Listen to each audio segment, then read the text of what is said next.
un tema que se llama traumatismo cráneoencefálico y después van a exponer lo que es trasplante de páncreas, ¿no?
Vamos a empezar con el tercer tema que estamos llevando de trauma, que es el cuarto caso, quinto tema de historia. Después, revisión primaria al paciente politraumatizado, trauma de tórax, trauma abdominopélvico y este es el quinto, ¿no? Trauma craneoencefálico. Entonces, primeramente, antes de empezar a hablar de lo que es de los traumatismos craneoencefálicos, vamos a pasar algo de anatomía, ¿no? Más que todo sobre lo que es el cuero cabelludo, cráneo, meninges y cerebelo. Entonces vamos a empezar. Como ven en esta primera imagen, no he puesto encima de la bóveda craneana, tenemos lo que es el cuero cabelludo, ¿no? Generalmente el cuero cabelludo es bien grueso y tiene varias capas. Tiene la parte de lo que es de piel, de tejido celular subcutáneo, tiene la capa de escarpe y tiene lo que es el periósteo, ¿no? Es muy importante que ustedes sepan que el cuero cabelludo es una zona de mucha irrigación. El paciente que viene con traumatismo craneoencefálico, ustedes ven, se puede entrar en un estado de shock, puede ser un shock hipovolémico solamente porque tiene una herida en el cuero cabelludo, que se le llaman heridas tipo scalp. Tal vez han visto ustedes alguna vez en los accidentes de tránsito, tienen las heridas y se desdoblan así como un libro, ¿no? Y están sangrando con un charco de sangre. ¿Por qué? Porque como dice mismo la literatura, es una zona de mucha irrigación. Por eso es importante hacer el diagnóstico precoz, hacer una medida de compresión de hemostasia y poder de una vez hacer lo que es el tratamiento de ligar los vasos que están bien expuestos y hacer una sutura con puntos de tensión, ¿no? Ahí ya no nos importa mucho la estética, entonces de que tú puedas parar lo que es la hemorragia y evitar que este paciente pueda evolucionar a un estado de shock hipovolémico, ¿no? Entonces, lo más importante es de que sepan que sí, esta zona del cuero cabelludo es una zona muy irrigada y hay una patología que le llaman scalp.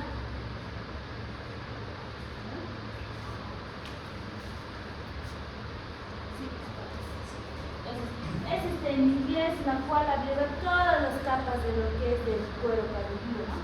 Esquín, la subcutánea, la galería neurórtica, el tejido de periósteo, ¿ya? Por eso le llaman scalp. Dicen, tenía una lesión herida en scalp. ¿De qué están hablando? Del cuero cabelludo, ¿ya? Posteriormente, eso tenemos debajo del cuero cabelludo lo que es la bóveda craneana. ¿Qué tenemos que saber de la bóveda craneana? Que es una estructura rígida que contiene varios órganos como los melamas encefálicos y el cerebelo, ¿no? Esta bóveda craneana es muy importante saber porque es nuestra estructura de protección en realidad de todos nuestros órganos intracraneales. A detalle, solamente tienen que saber de cómo están compuestas lo que son las fisuras, para evitar confundir alguna fractura en el rayos X de otras fisuras que pueden estar, lo que ya sería en el hueso entero, ¿no? Es muy importante saber cuando tenemos traumatismos craneoencefálicos y cuando tenemos contusiones de alto impacto, todo nuestro contenido rebota como una pelota, ¿no? Entonces, por eso que a veces aparecen lo que son las contusiones cerebrales. Esta parte, hablando de las meninges, es muy importante. Tenemos que saber, como se ve en esa imagen, tenemos lo que se ve, lo que es la bóveda craneana, cráneo acá. Y acá ya estamos clasificando las tres capas de las meninges, que son los más importantes, y tenemos que saber en detalle estas capas para no equivocarnos y poder hacer el diagnóstico de algunos hematomas, ¿no? Por ejemplo, después de lo que es la bóveda craneana, viene lo que es, como ven en la imagen, la dura madre, ¿no? ¿Qué tienen que saber de la dura madre? Que la dura madre es un tejido duro y fibrosado, y que está adherido tanto a la superficie interna de la bóveda craneana y a la superficie externa de lo que sería ya la aracnoides. Entonces, la dura madre se caracteriza porque tiene dos hojas. Como ven en la imagen, tiene una hoja parietal, es esta, y tiene una hoja visceral, ¿no? Es importante en ese espacio porque en ahí se encuentran lo que son todo el sistema de drenaje, todo el sistema venoso del cerebro. Entonces es muy importante que conozcan ese espacio porque como ahí se encuentra lo que es todo el sistema de drenaje, son zonas en las cuales se pueden presentar lo que son hemorragias masivas en ese espacio, ¿no? Y posterior a eso tenemos lo que es la aracnoides. Como ven en esa imagen, es una capita lanzada de aracnoides. Igual está delimitado con lo que es la tía madre, un espacio virtual entre ellas, que es muy importante porque en ese espacio se pueden formar lo que son hemorragias y hematomas, ¿no? Entonces es muy importante porque ahí se forma lo que es el hematoma subdural. Y la tía madre, que está debajo de lo que es de la capa de la aracnoides y casi encima de la capa interna lo que sería el cerebelo, ¿no? Entonces la tía madre, como dice acá, está adherida en la superficie cerebral y se caracteriza porque va a formar lo que es el espacio subaracnoideo, y ese espacio igual es muy importante que ustedes sepan que por ahí circula lo que es todo el líquido cefalorraquídeo, y también es un espacio virtual en el cual nosotros vamos a poder presentar algunos tipos de hemorragias, ¿no? Como la hemorragia subaracnoidea. Y se dan cuenta sus mismos nombres que dicen en los espacios que están situados.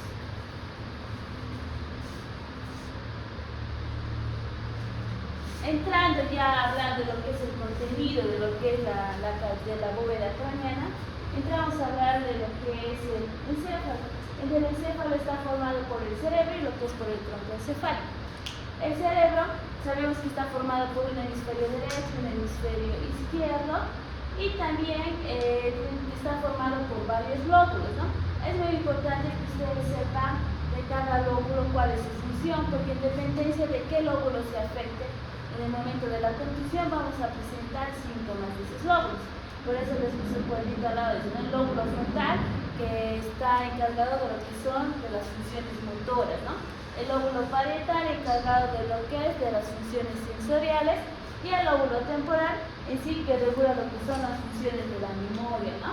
Y el lóbulo occipital, que en realidad es responsable o generalmente se ocupa de lo que son de las funciones de la visión.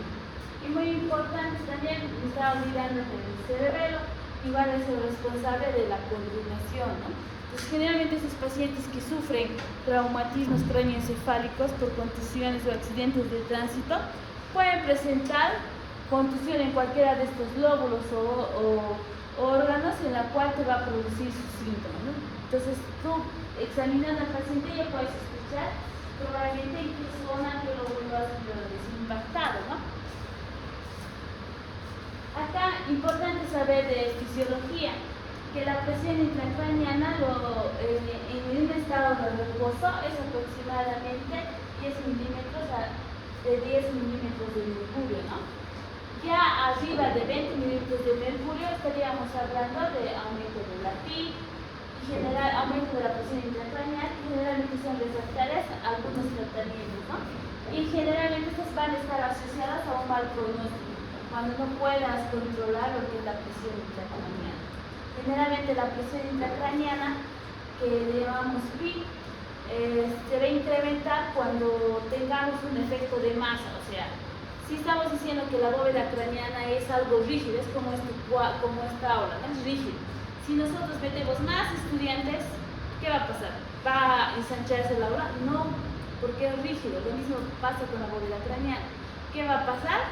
Nosotros nomás nos vamos a aplastar, va a aumentar nuestra presión, va a aumentar la cantidad de alumnos que vamos a meter, pero no va a agrandarse, no va a expandirse lo que es el aula, ¿verdad?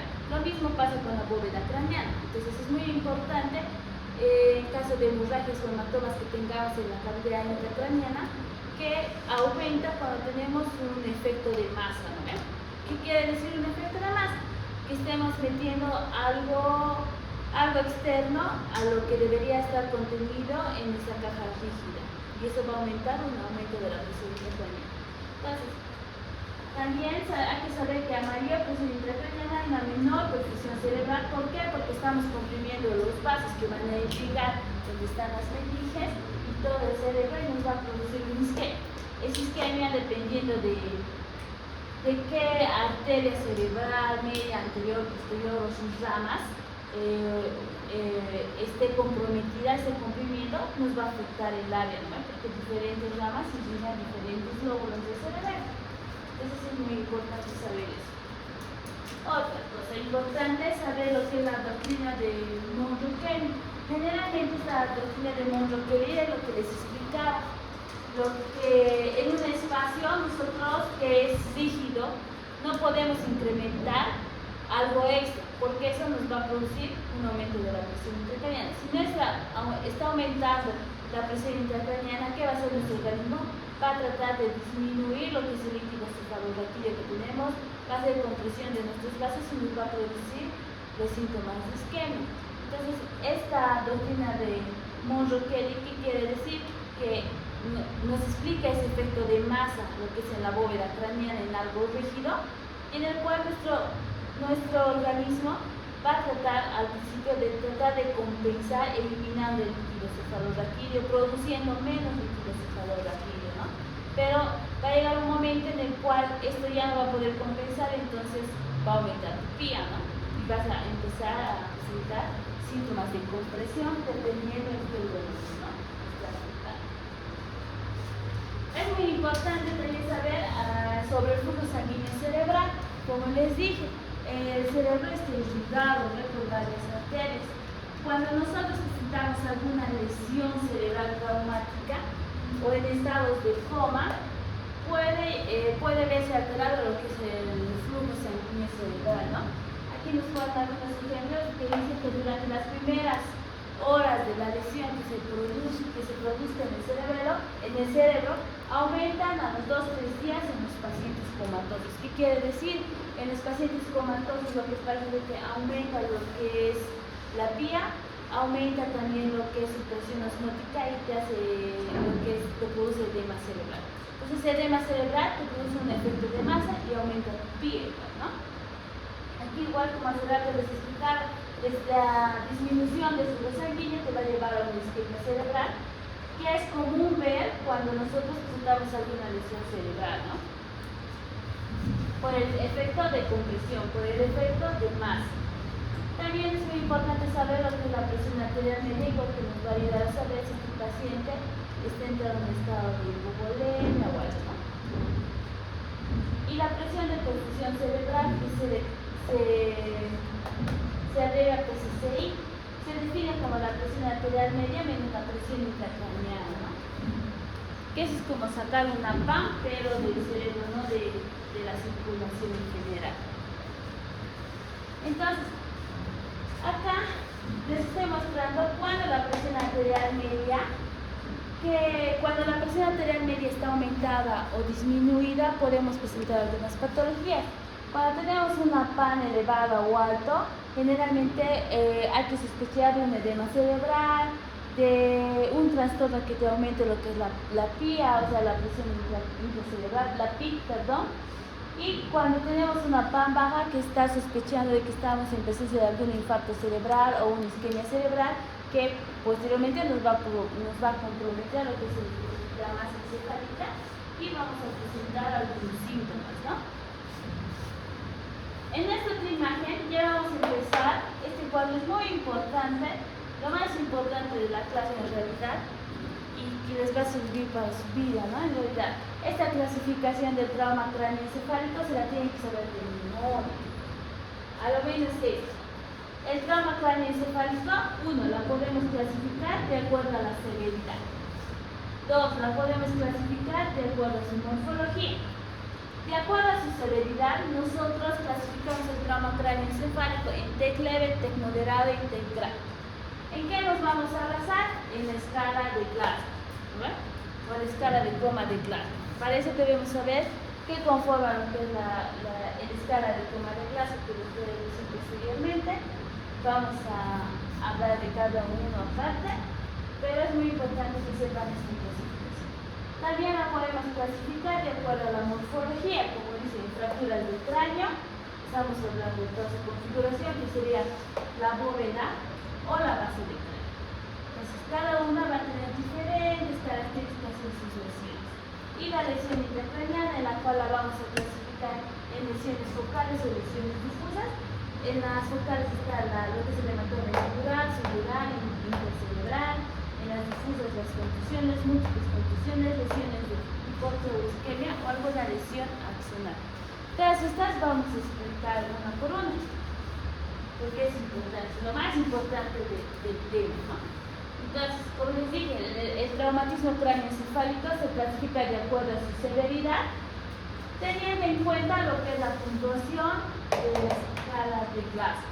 Entonces, es importante que ustedes recuerden que han llevado una sola materia en la que la escala de Glasgow evalúa 3 puntos, ¿no? Evalúa lo que es la apertura ocular, evalúa lo que es la respuesta verbal y la respuesta motora, ¿verdad? Entonces yo, para acordarme, me acuerdo de apertura ocular, respuesta verbal y motora, que vamos a mover los mismos, ¿verdad? Porque a mí me ha costado aprenderme a mí meterme esta escala de coma de Glasgow. Me ha costado, pero no sé por qué. Entonces ya de uno ya me daba más o menos cuenta y me iba aprendiendo. Entonces es muy importante saber la escala de Glasgow en la apertura ocular. Esto tú evalúas cuando el paciente politraumatizado viene, digamos, a emergencias, ¿no ven? Entonces, dice, en la apertura ocular va a valer 4, el mayor puntaje que va a tener es porque tiene una buena respuesta. El menos valor que tiene es porque no tiene respuesta. Se están dando cuenta que ninguno de estos vale 0.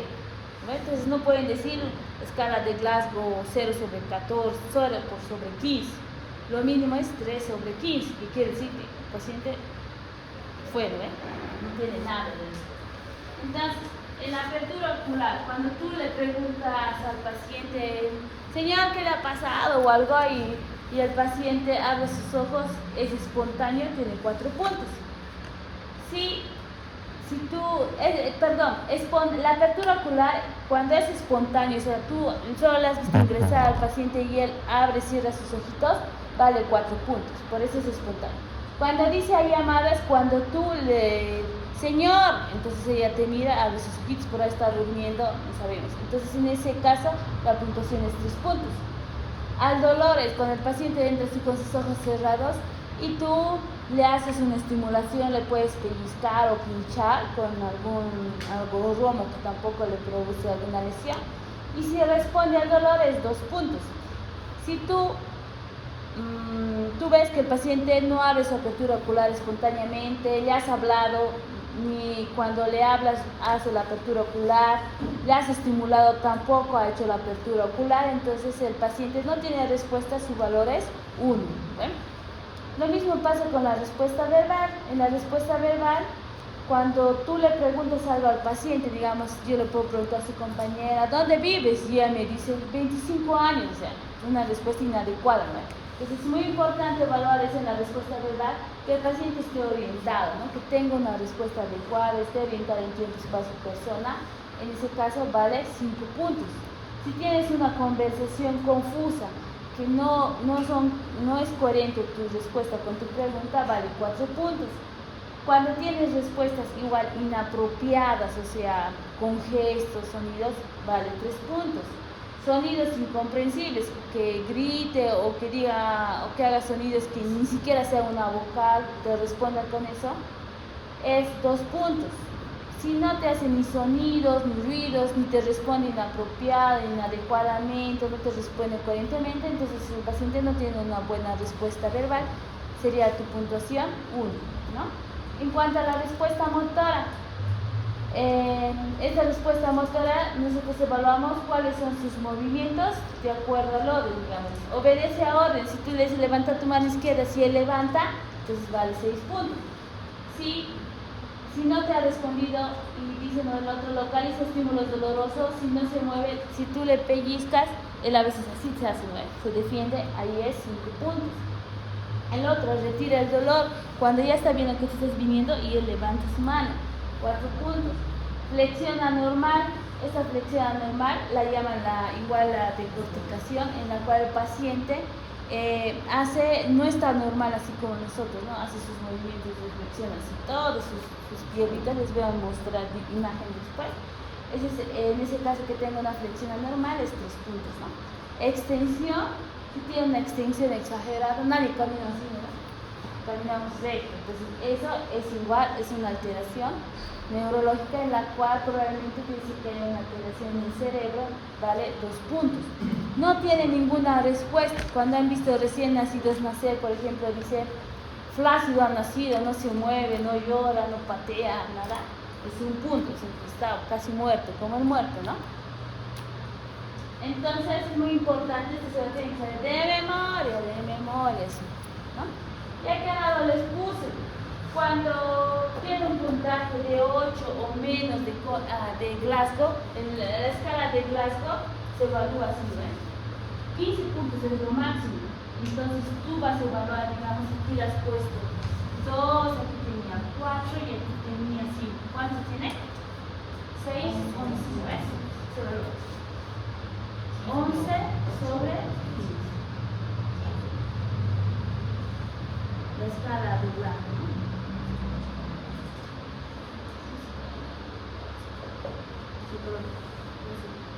Puedes colocar, ¿cómo se llama? Apertura ocular, 2, respuesta verbal, 4, respuesta motora, 5. Yo te coloco esto, te puedo colocar en el examen, necesitas que sumar y saber cuánto tiene en el rasgo, qué tipo de traumatismo craneoencefálico tiene. Ya les estoy diciendo, yo les voy a abreviar así. Creo que me preguntan, ¿qué significa A? ¿Qué significa N? Bueno, entonces, cuando te sale una escala de Glasgow menor o igual a 8, estamos hablando de un traumatismo craneoencefálico severo o grave. Un puntaje de Glasgow de 9 a 12, un TEC moderado. Vamos a hablar de TEC para que no esté repitiendo nada, es traumatismo craneoencefálico. Y si tiene una puntuación de 13 a 15, tiene un TEC leve, ¿eh?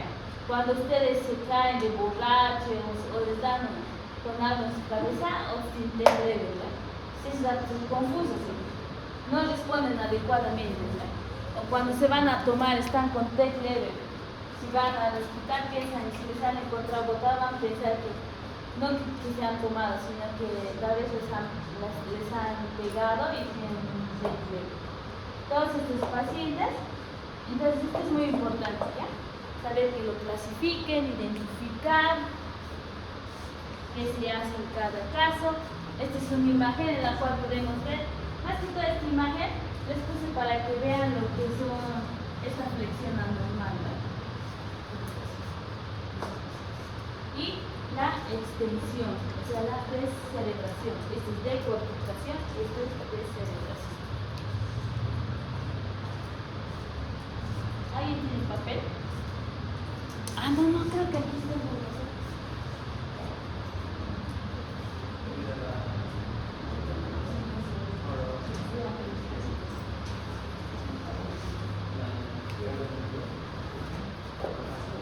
Esto ya es todo lo que hemos hablado, pero son imágenes.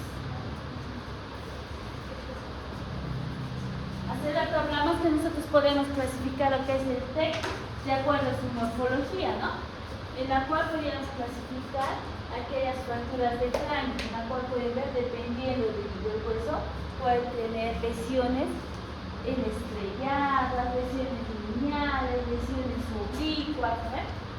Lesiones puntiformes, no todas son iguales, ¿no? A eso se refiere. Poder clasificar las lesiones del cráneo. Y las lesiones intracraneales, como hematomas, equimos, lesiones, edemas, que son ya lesiones difusas.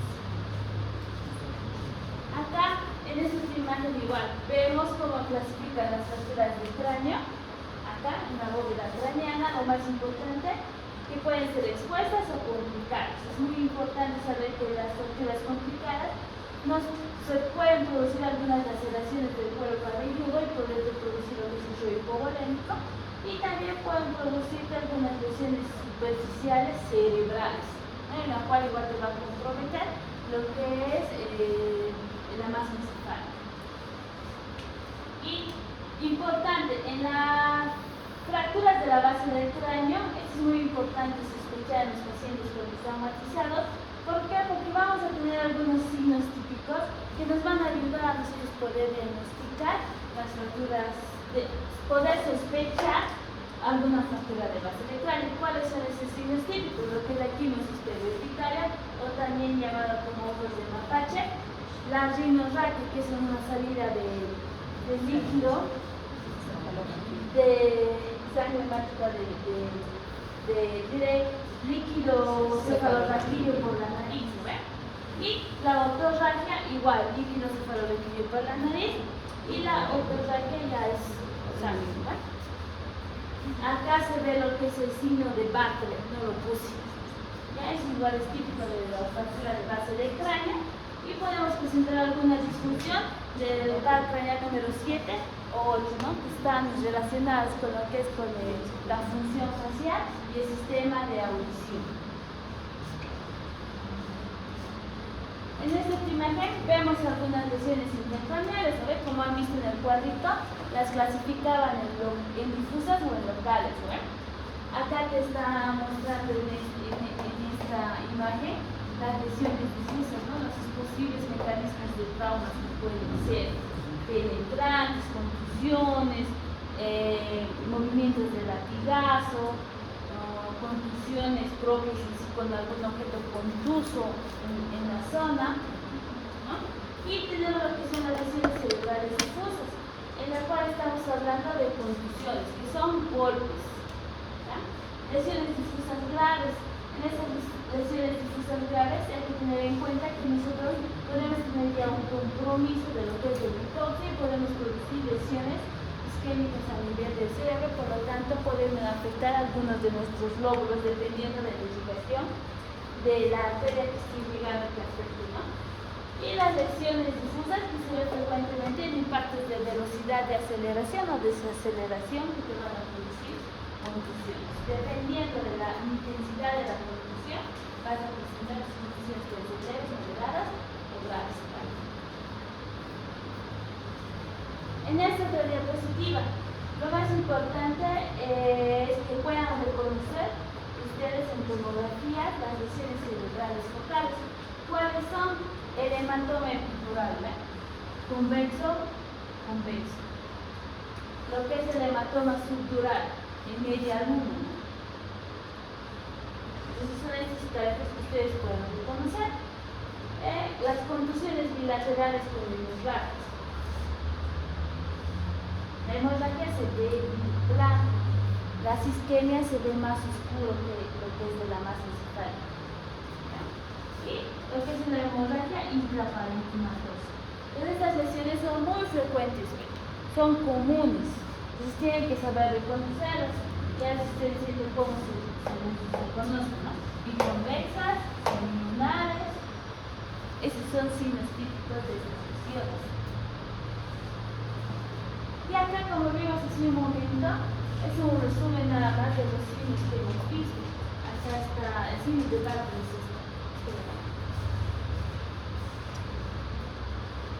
esta tablita es muy importante porque aquí te dice qué pacientes nosotros vamos a enviar tomografía. A los pacientes que tienen traumatismo cráneoencefálico, uno de los exámenes complementarios que enviamos es lo que es la tomografía de cráneo, ¿no? Entonces, no todos enviamos tomografía de cráneo, no todos tienen indicación de hacer un TAC de cráneo. ¿A qué pacientes nosotros en TEC leve? El TEC leve más que todo tiene indicaciones específicas para tú hacer una tomografía. Pero el TEC moderado y TEC grave sí ya es una indicación de poder hacer un TAC de cráneo. Por eso aquí dice TAC de cráneo leve, ¿a quiénes vas a hacer? A esas personas que tengan alto riesgo de intervención neuroquímica, vamos a necesitar hacerle lo que es una tomografía de cráneo. ¿Cuáles son esos pacientes? Aquellos que tienen una escala de coma de Glasgow menor de 15, pero 2 horas después de la lesión. ¿Ven? Sospecha de fractura de cráneo abierta o hundimiento, se está hablando de depresión. Cualquier signo de fractura de base del cráneo es indicación de hacer la tomografía. ¿Ven? Ya hemos hablado de signos. Pacientes que presentan vómitos en proyectiles, ¿no? En más de 2 oportunidades, o sea, estos vómitos no van precedidos de náuseas, sino no tienen indicación de tal. Edad mayor a 65 años, porque nosotros en los hijitos no podemos evaluar una buena escala de coma de Glasgow, porque a veces los hijitos ya no se acuerdan de muchas cosas, ¿no? Entonces nuestra escala de Glasgow no es como le digo, adecuado para los pacientes. El riesgo moderado para lesiones cerebrales intracraneales, aquellos pacientes que van a tener pérdida de conciencia más de 5 minutos, aquellos que tengan una amnesia anterior al impacto que sea más de 30 minutos, ¿no? Y el mecanismo riesgoso. Si estamos hablando de un paciente que ha sufrido un accidente de tránsito de gran impacto y hay fallecidos, tiene contraindicación de hacerle lo que es un TAC de cráneo, aunque aparentemente él no tuviera algunas lesiones, ¿no? Pero por el trauma que ha sido grave, es indicación para hacerlo. Entonces, aquí en el manejo del TEC, como hemos visto anteriormente, se hace lo que es el ABCDE, y se hace igual la revisión primaria, sus anexos de la revisión primaria, se hace la revisión secundaria y se hacen también los exámenes complementarios en la revisión secundaria. Aquí, ¿cuál es el examen complementario que mandamos? Lo que es la tomografía, ¿no? De cráneo. Entonces, como les dije hace un momento, tienes que hacer historia clínica, hacer toda su anamnesis. En traumas es muy importante hablar sobre el mecanismo de traumatismo, el tiempo que ha pasado de la lesión y evaluar los signos de alarma. En el TEC leve es muy importante evaluar signos de alarma como cefalea, vómitos, somnolencia, ¿no ve? Incoherencias, que el paciente se esté desorientando, porque eso nos quiere decir que nuestra escala de Glasgow está bajando y el paciente que tenía un TEC leve está pasando a un TEC moderado y puede pasar a un TEC grave y puede fallecer, ¿no? ¿Por qué? Porque no le han hecho el seguimiento de su coma de escala de Glasgow. Entonces, como ven acá, en el TEC leve, como el paciente está consciente, tiene un Glasgow de 13 o 14 sobre 15, nos da tiempo para nosotros poder hacer algunos estudios extras, que perdemos más tiempo, que cuestan más barato, como los rayos X de cráneo, rayos X de cervical obliqua, de tórax, que son muy importantes para descartar algunas lesiones, ¿no? Y se hace lo que es un examen neurológico delimitado, en el cual vas a buscar los signos característicos de la base del cráneo. Ya en el manejo del TEC moderado, igual hacemos las mismas indicaciones del TEC leve y dependiendo de su estado del paciente, si está consciente o no consciente, si presenta alguna fractura del cráneo o algo que sea indicación de colocarle un tubo endotraqueal, se coloca, dependiendo de la fractura, ¿no? Se hace lo mismo que hemos hecho revisión primaria, revisión secundaria, todo. En caso de ustedes encontrar algún lugar de sangrado, lo que se hace es compresión, ¿no? Pero el TEC moderado sí o sí, de entrada se hace la tomografía, ¿no? Y es muy importante, como dice ahí en la evaluación inicial, hacer el análisis de sangre, hacer el TAC de cráneo y hay que evaluar que probablemente este paciente va a necesitar una conducta quirúrgica definitiva, ¿no? Que le va a operar, hacer una descompresión, dependiendo si es un hematoma o algo, neurocirujano, ¿no? Luego de eso, generalmente estos pacientes ingresan a UTI, donde le van a hacer su monitorización continua y van a hacer seguimiento de lo que es de su escala de coma de Glasgow, y también hacen seguimientos con tomografía para ver si ha drenado, para ver que no esté otra vez presentando algún hematoma o alguna hemorragia, y dependiendo de eso se actúa si se encuentra alguna otra hemorragia o hematoma, ¿no? Generalmente después del tratamiento definitivo quirúrgico, el drenaje el paciente mejora en el 90%.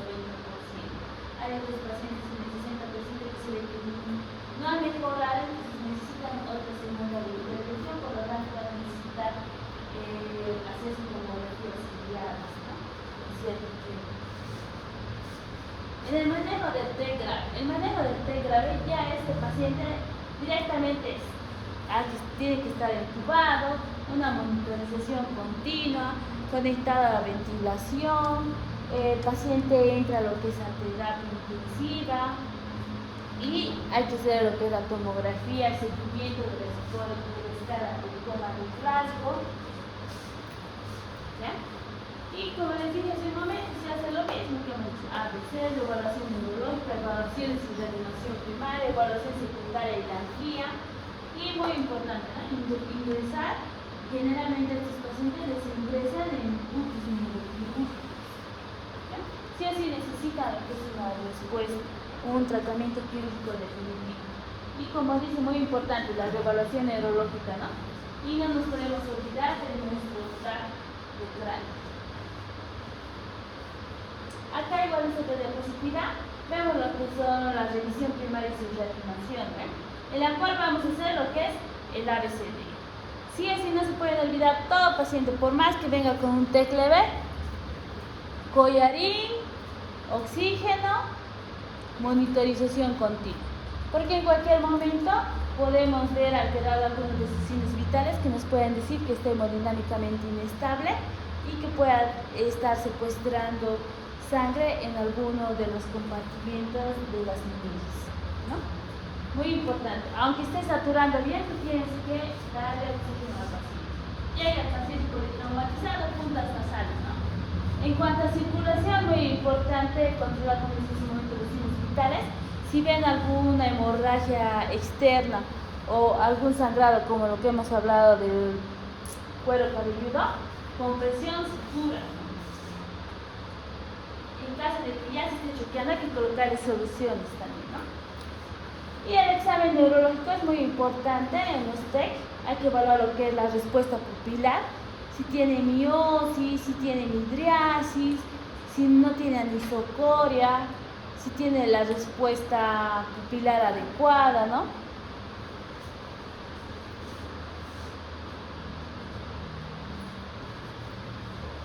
Ya. Aquí en esta última imagen vemos algunas prioridades en la evaluación inicial y el triaje en los pacientes con TEC severo. Como hace un momento decimos, es un resumen de todo lo que hemos hablado, hay que hacer el ABCD. No se olviden de evaluar lo que es la escala de coma de Glasgow y evaluar lo que es la respuesta pupilar del paciente. Es muy importante acá controlar lo que es la presión intracraneana para ver si puede tener algún compromiso que esté comprometiendo lo que es su alteración de la reacción pupilar por alguna afectación de algún efecto en masa, ¿no? No olvidarnos de que tenemos que hacer el traje cráneo y generalmente el paciente va a necesitar un tratamiento quirúrgico definitivo, ¿no?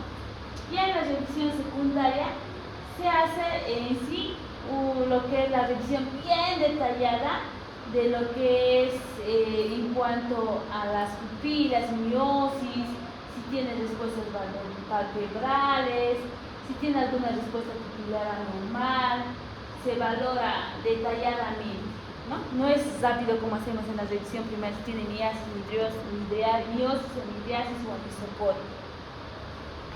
Muy importante, si no tenemos alguna lesión, una respuesta pupilar, tenemos que pensar en algún traumatismo craneoencefálico que nos esté produciendo alguna lesión cerebral que nos comprometa en sí lo que es la función de la visión, ¿no? Sea alguna lesión a nivel del cráneo o en la región occipital. Entonces, aquí igual hacemos algunos procedimientos diagnósticos en la revisión secundaria, ya sea como seguimiento o después igual de tratamiento quirúrgico, lo que es el TAC de cráneo, que el TAC de cráneo debe repetirse cada vez que haya algún cambio en el estado clínico del paciente, ¿no? Para que tú vayas evaluando su evolución, si está empeorando. En el caso más que todo cuando el paciente va empeorando es que mandamos esta serie de TAC de cráneo a repetición, ¿no? Pero de rutina siempre se hace dentro de las 24 horas después de que el paciente haya tenido su lesión. Aquí vemos algunos tratamientos de la lesión, tratamiento médico de la lesión encefálica cuando no es el tratamiento quirúrgico definitivo, o sea, cuando no necesita un tratamiento quirúrgico. ¿Qué podemos hacer con estos pacientes? A estos pacientes les podemos administrar lo que son líquidos intravenosos. ¿Para qué? Para poder reponer en caso de que haya perdido volemia, pero en caso de tener la presión intracraniana o un efecto de masa, tenemos que restringir los líquidos, ¿no? No podemos estar dando soluciones, digamos, fisiológicas como el fisiológico que nos puede aumentar la PIA. Entonces, en vez de ayudarle, va a empeorar el cuadro del paciente. Entonces, por eso es importante saber qué tipo de lesión tiene. No a todos los podemos hidratar. Sí, aquellos pacientes que han perdido sangre, pero los que tienen efecto de masa, o sea, un hematoma de hemorragia, no, tenemos que restringir los líquidos.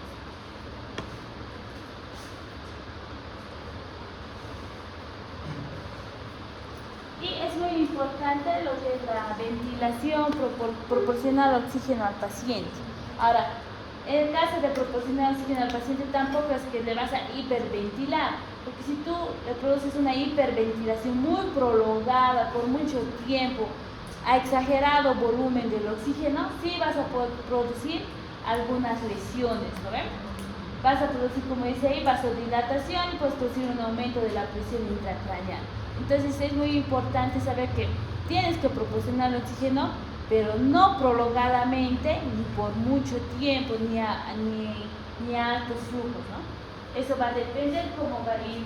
Generalmente a los test level damos a flujos de 1 a 3 a 5 de número.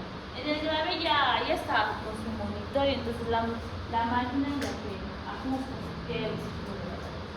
el monitor también es una solución que se usa para disminuir lo que es la presión intracerebral cuando esté elevada. ¿En qué casos está elevada? Cuando tenemos un efecto de masa, hematomas, hemorragias. Entonces, generalmente el monitor se le puede administrar en soluciones del 20% cada 100 ml en una solución diluida, ¿no? Se le pasa eso y se va haciendo controles con TAC de cráneo. No debemos administrar a los pacientes hipotensos porque nos pueden observar lo que es la hipotensión y producirnos una isquemia cerebral en caso de monitor. También podemos dar soluciones hipertónicas, ¿no?, a los pacientes. Estas soluciones hipertónicas se dan a los pacientes hipotensos, no a los pacientes que tienen vías de presión intracerebral elevada. Y barbitúricos. Generalmente se dan estos medicamentos de barbitúricos que son eficaces para reducir lo que es la presión intracraneana refractaria, ¿no? Y también es muy importante saber que el uso de esos barbitúricos de acción prolongada o media también te van a prolongar el tiempo de determinación de la muerte cerebral. Entonces hay que tener mucho cuidado al momento de usar los barbitúricos. También usamos medicamentos anticonvulsivantes, porque algunos pacientes que tengan edema cerebral o comprimen alguna parte de su masa cerebral te pueden producir lo que son convulsiones, ¿no? Entonces, generalmente el 5% de estos pacientes que ingresan al hospital con un traumatismo craneoencefálico cerrado presentan lo que es convulsiones y un 16% presentan los pacientes con TEC, traumatismos craneoencefálicos abiertos.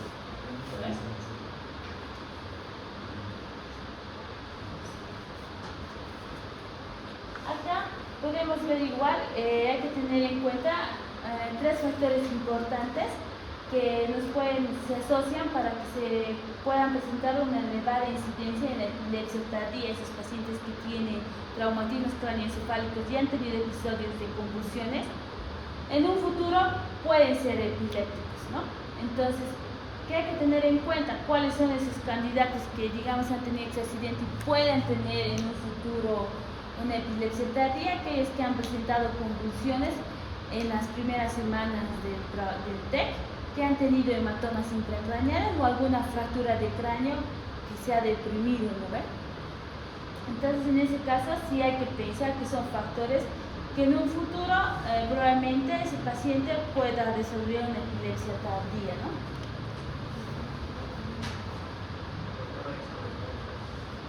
¿Es que 9?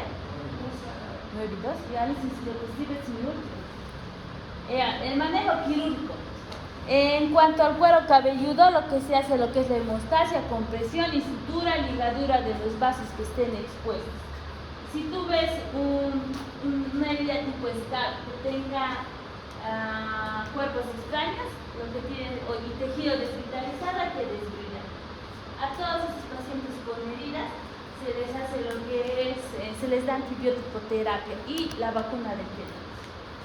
Fracturas de la base del cráneo deprimida, generalmente estos pacientes van a entrar a quirófano para resolverlo quirúrgicamente. Si la base del cráneo, si su hundimiento es mayor al grosor de la base del cráneo, sí necesita una cirugía inmediata.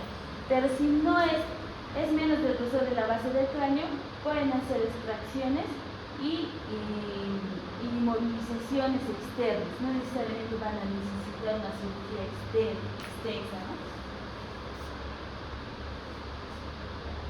Y acá vemos otro signo que es muy importante de saber acerca de lo que es de la muerte cerebral, ¿ve?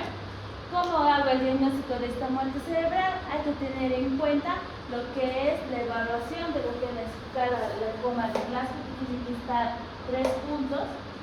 Las pupilas no reactivas, hay ausencia de los reflejos del tronco cerebral y hay ausencia del esfuerzo ventilatorio, ¿no? O sea, no tiene signos vitales. En ese caso, tú haces el diagnóstico de muerte cerebral. A estos pacientes, para asegurar que realmente estén en estado de muerte cerebral, tenemos que mandar el electroencefalograma, podemos hacer algunos estudios de flujo sanguíneo cerebral y también una angiografía cerebral. ¿Quiénes hacemos? Cardiovasculares, ¿verdad?